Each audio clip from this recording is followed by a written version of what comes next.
วัสดีครับผมอยากโชว์เสียงคันนี้มากๆเลยครับมังกรเขียวเดินทางไกลมาจากจังหวัดชุมพรผมประทับใจเจ้าของรถนะครับตั้งงบมาให้มีเวลาให้มากมายและมั่นใจให้ร้านเซน่าซาวออกแบบระบบโดยที่ไม่สนใจว่ายี่ห้ออะไรขอเสียงดีเท่านั้นวันนี้นะครับส่งเพลงมาให้ฟังของพิเศษโลโซผมจะเปิดจาก iPad อยากให้เพื่อนๆพี่น้อง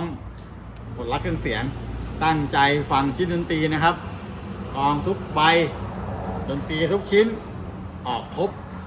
โดยเฉพาะเสียงแหลมจากไฮแฮทจากแฉจากไลท์โดยใช้ DSP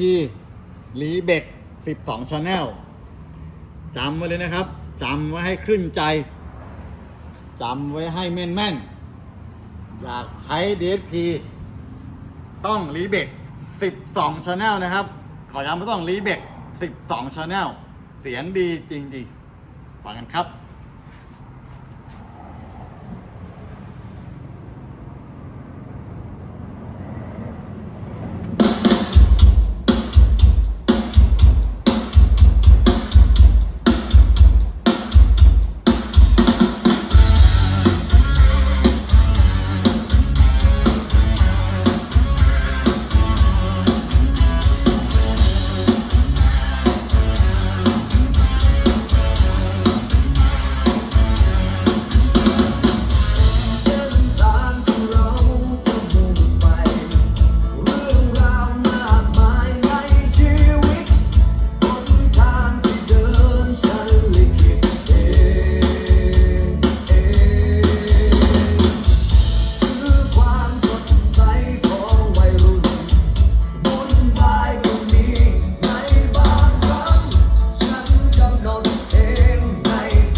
ชมมาเฉลยครับว่าลำโพงยี่ห้ออะไรลำโพงยี่ห้อ GJ ลำโพงยี่ห้อ GJ แบรนด์ที่ผมโคลนิ่งมาจากตู้คอนเสิร์ตของ JBL ไม่ใช่ JBL ในรถยนต์นะครับอันนี้ JBL จากเทคจากผับจากคอนเสิร์ตตู้หลังคาตู้โมบายแบบมีไฟไฮไลท์ของปีนี้เลยครับแหลมติดปลายประตู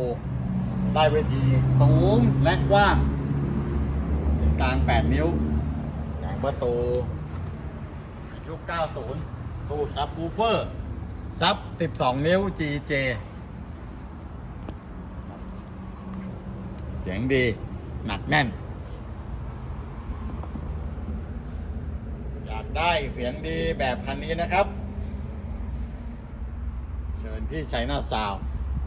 อยากได้เสียงดีแบบเทคแบบผับศูนย์เสียงด้วยคอมพิวเตอร์เชิญที่ชัยนาทซาวด์จังหวัดชัยนาทสวัสดีครับ